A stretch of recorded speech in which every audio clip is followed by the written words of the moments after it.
여러분 안녕하십니까? 전국적으로 마트 주차장에서 여성 고객을 노린 범죄가 빈번하게 발생하고 있는데요. 이 포항의 대형마트 주차장에서도 40대 주부가 괴한들에게 납치됐다가 돈을 빼앗긴 사건이 발생했습니다. 사건이 발생한 주차장에는 그 흔한 CCTV가 한 대도 없었습니다. 박상원 기자가 보도합니다. 경북 포항의 한 대형마트 주차장. 이틀 전 장을 보고 나와 승용차에 타려던 45살 주부 김모 씨가 모자와 마스크를 쓴 2명에게 납치된 장소입니다. 흉기로 위협을 당한 김 씨는 얼굴에 털모자를 뒤집어 쓴 채 끌려다녔습니다. 1시간 반 동안의 납치 행각 끝에 괴한들은 인적이 드문 현금 인출기에서 김 씨의 카드로 100만 원을 인출한 뒤 그대로 달아났습니다. 풀려난 김 씨의 신고로 경찰은 곧바로 용의자 추적에 나섰습니다. 하지만 대형마트 주차장에는 CCTV가 단 한 대도 설치돼 있지 않아 경찰이 초동 수사에 애를 먹고 있습니다. 사건이 발생한 주차장 일대는 범죄 취약 지역으로 분류돼 지난해부터 경찰이 CCTV 설치를 권고했던 곳입니다. 하지만 마트 측은 임대 매장이란 이유로 권고를 무시했습니다. 아무 대책이 없잖아요. 그렇죠. 특히 여자분들이 그런 일을 겪었을 때 위험할 것 같아요. 마트 측은 사건이 발생하자 뒷북 대책을 내놨습니다. 관리 주체인 곳과 저희가 협의를 해서 바로 그 CCTV를 달아서 사각 안전지대가 생기지 않도록 바로 진행을. 경찰은 현금 인출기 주변 CCTV를 확보하고 전담 수사팀을 꾸려 30대로 추정되는 용의자들을 쫓고 있습니다. MBC 뉴스 박상환입니다. 포항문화방송은 지난해 경주문화재단과 예술의 전당의 방만한 경영 실태와 무료 관람권 남발 문제를 여러 차례 보도한 바 있습니다. 경주시의 특별감사 결과 원칙도 없이 무료 초대권이 뿌려지고 공연 계약도 부적절하게 이루어진 것으로 드러났습니다. 김영일 기자가 보도합니다. 경주시가 4억 원을 지원한 2014 한류드림 페스티벌. 경주문화재단은 당시 무료 관람권 1,100여 장을 시도의원과 고위공무원, 기자 등 이른바 유력 인사들에게 나눠줬습니다. 최근 경주시의 특별감사 결과 예술의 전당 등에서 지난 2년간 이렇게 원칙 없이 남발된 무료 관람권이 무려 7,800여 장에 이르는 것으로 확인됐습니다. 또 예산 회계 업무와 무료 관람권을 부적정하게 관리한 사례가 14건으로 4억여 원의 적자가 발생해 예산을 낭비한 것으로 밝혀졌습니다. 특히 공연을 교체하면서 회계 책임 공무원이 아닌 사람이 계약을 체결한 부적정한 사례가 62건으로 금액으로 치면 22억 원이 넘습니다. 수의 계약 과정에도 견적서를 제출하지 않거나 규정을 어기고 계약 내용을 공개하지 않는 사례도 있습니다. 막대한 예산이 이렇게 함부로 쓰여졌다라는 거, 이 사실 자체에 일단 놀랐고요. 그런데도 왜 그것이 이렇게 수년째 지속이 되어 왔는지에 대한 것은 여전히 의문으로 남아 있습니다. 경주시는 감사 이후 문화재단 직원 2명을 중징계 처분했지만 정작 예술의 전당 관장직을 겸임하고 총괄 책임이 있는 재단 사무처장은 아무런 징계도 받지 않았습니다. 이번 일을 계기로 경주문화재단 성찰의 기회로 삼아서 경주문화재단 관리, 점검에 철저히 기하도록 하겠습니다. 경주시가 매년 수십억씩 경주문화재단과 예술의 전당을 지원하고 있지만 방만하고 부실한 경영에 시민들의 혈세가 줄줄 새고 있습니다. MBC 뉴스 김향일입니다. 새누리당은 포항 남울릉 선거구에 공천 후보로 박명재 현 의원을 결정했습니다. 새누리당은 또 고령 성주 칠곡 선거구에 이완영 의원을 공천자로 결정하는 등 11개 지역의 경선 결과를 발표했습니다. 이에 따라 포항 남울릉과 포항 북구의 새누리당 공천 후보는 사실상 모두 결정됐습니다. 요즘 인공지능이 화제가 되고 있죠. 그런데 이 포항이 우리나라 최고 수준의 인공지능 기술을 보유하고 있다는 사실 아시나요? 지역이 가지고 있는 다양한 인공지능 기술을 이규설 기자가 소개합니다. 삼성전자 베트남 공장입니다. 단순한 3D 영상 같지만 실제 베트남 현지에서 물류 배송이 이루어지는 과정을 3D로 보여주는 화면입니다. 컴퓨터가 스스로 최적의 작업 환경을 찾아내 GPS와 센서로 작업을 지시합니다. 인공지능을 기계에 심으면 로봇이 되고 인공지능을 공장에 적용하면 자동화 공장이 되는 겁니다. 저희 지역에서는 공장 자동화 그리고 더 우수한 공장 제어 기술이 AI에 적용된 가장 보편적인 기술인 것 같습니다.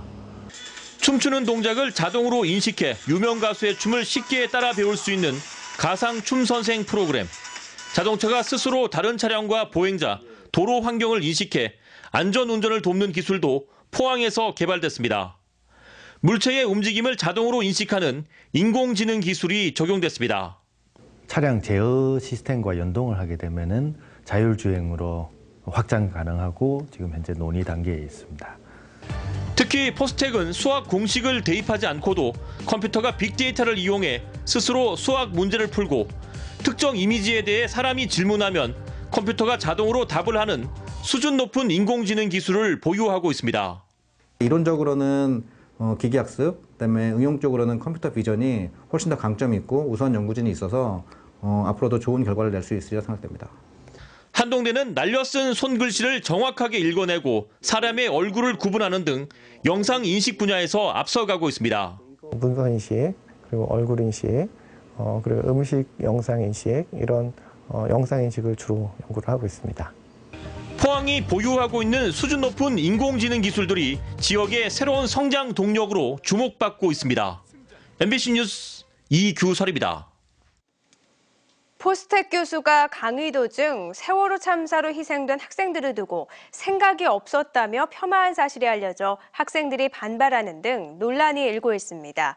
포스텍 총학생회는 최근 생각을 주제로 강의를 맡은 모 교수가 단원고 학생들이 사고를 당한 것은 생각하는 습관이 없어 선박 관리자들의 지시를 아무 생각 없이 믿었기 때문이라고 말해 세월호 희생자들을 비하했다며 해당 교수의 공개 사과와 학교 측의 재발 방지 대책을 요구하는 성명서를 냈습니다. 해당 교수는 학생들이 상처를 받았다니 유감이고 미안합니다라는 글을 내부망에 남겼으며 포스텍은 해당 교수가 맡은 수업을 다른 교수로 바꾸고 구성원들과 내용을 공유해 재발 방지에 나서겠다고 밝혔습니다. 대구 경북의 대표적인 주류회사인 금복주가 결혼을 한다는 이유로 여직원에게 퇴직 압력을 넣었다는 주장이 제기돼 노동청이 조사 중입니다.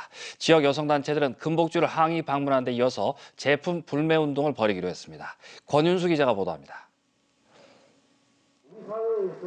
대구의 대표적 주류업체인 금복주 본사 앞입니다. 시민단체 회원들이 이 업체의 소주 사진을 찢고 짓밟습니다. 대구 경북 여성단체 연합은 여성을 차별하고 여성 노동자의 노동권을 탄압했다며 제품 불매 운동을 벌이겠다고 밝혔습니다. 아직까지 금복주에서는 이것이 관행적으로 계속 이루어졌다는 사실에 대해서 정말 놀라움을 금할 수 없고요. 또 여성단체들은 관계 당국이 일가정 양립이라는 구호만 외치지 말고 결혼한 여성이 일하지 못하게 하는 기업들을 전수조사할 것을 촉구했습니다. 금복주 임원들은 최근 언론 보도와 관련해 사과하며 이번 의혹과 관련한 노동청의 조사 결과에 따라 바람직한 노무 관리를 하겠다고 밝혔습니다. 여성 근로자의 근무 여건 등 노무 관련 사항을 개선 향상시키는 데 노력을 다하여 남녀 고용 평등법에 의거 사회적인 책임을 다하는 금복주는 현재 전국 사업장의 사무직 정직원 150여 명 가운데 여직원은 10명이며 모두 미혼인 격리직이라고 밝혔습니다. MBC 뉴스 권윤수입니다. 기후변화로 인한 경북 지역 농업 피해가 막대한 것으로 나타났습니다. 안희영 경북도의원의 자료에 따르면 지난 2014년을 기준으로 도내 사과 재배 면적은 18,000여 헥타르로 지난 1995년의 절반으로 감소했고 상주 곶감 생산도 해마다 줄고 있으며 기온 변화가 심했던 지난해는 생산량의 35%가 폐기 처분됐습니다. 포항 지역 특산물인 구룡포 과메기도 이상 기후에 건조가 되지 않아 폐기 처분하는 피해가 늘어나고 있고 양계도 고온 다습한 기후로 육계와 산란계가 폐사하는 피해가 늘고 있는 것으로 나타났습니다. 경주시는 2030년 도시기본계획 수립을 위한 시민공청회를 오늘 개최했습니다.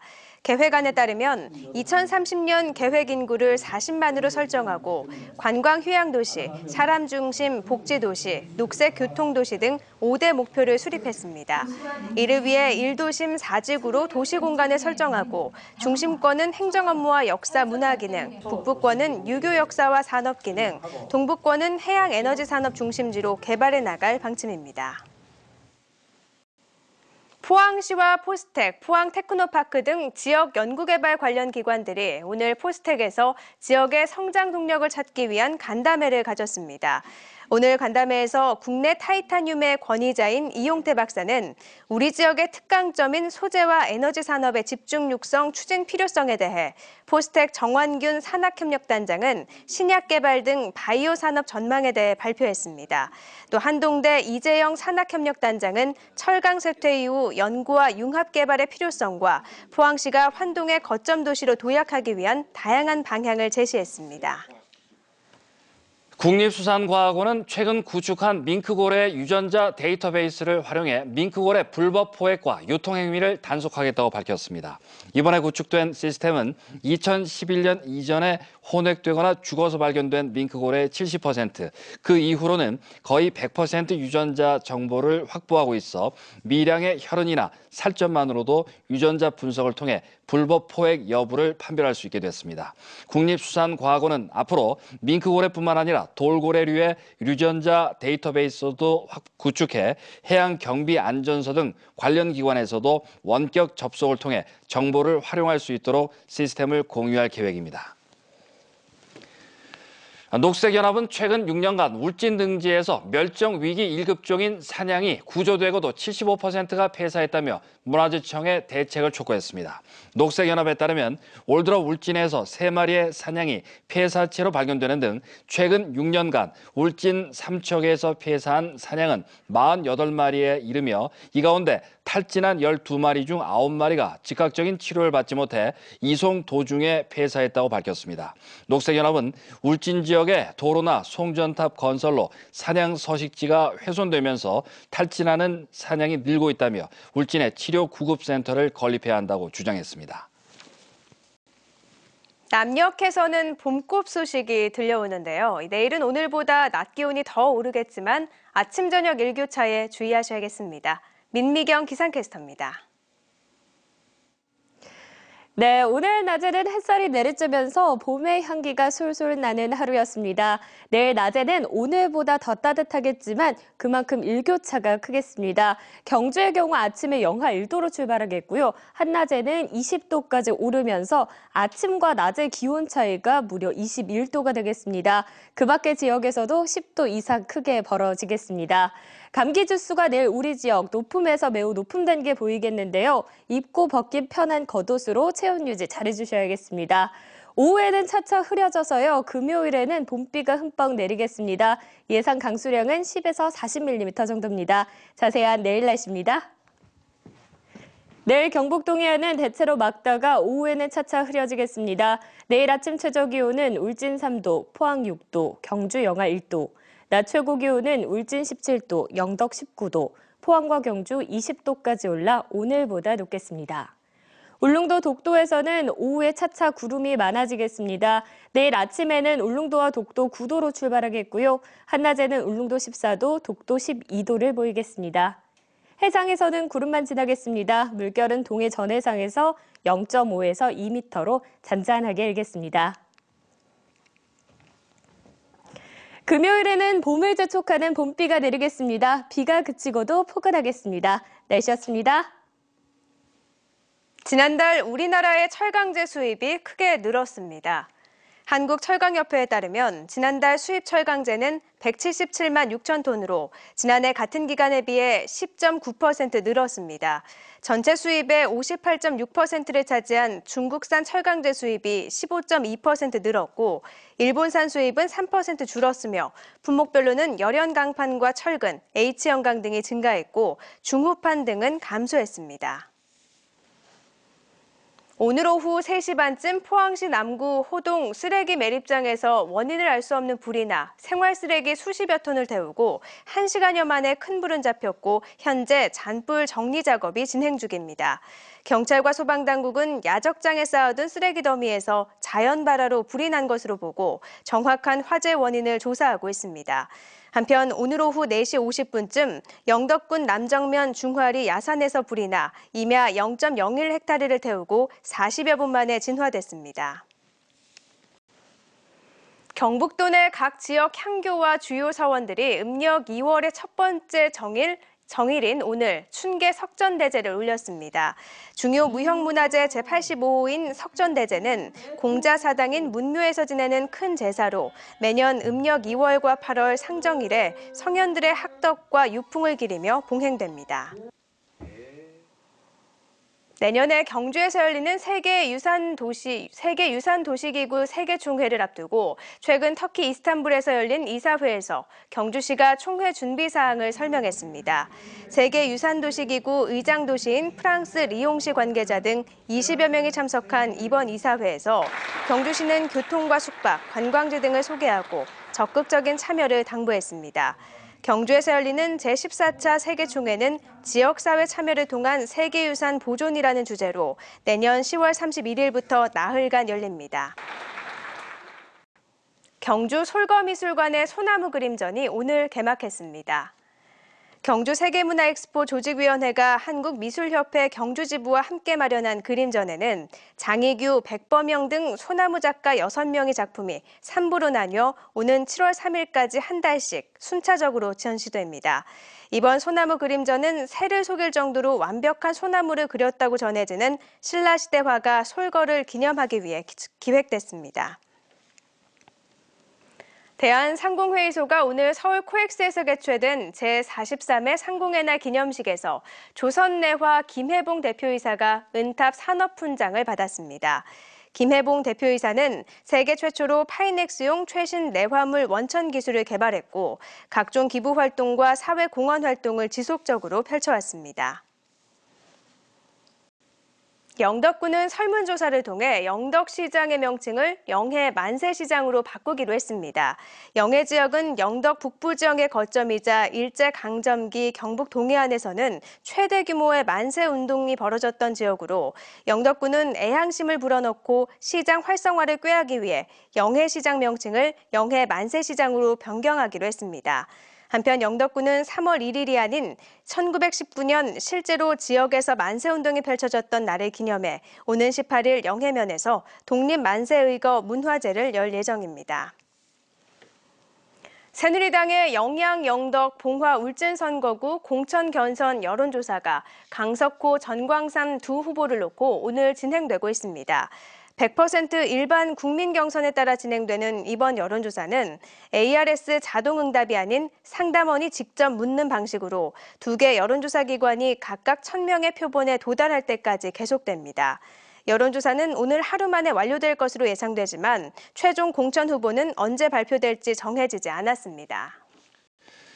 이상으로 포항 MBC 뉴스데스크로 마치겠습니다. 여러분 고맙습니다.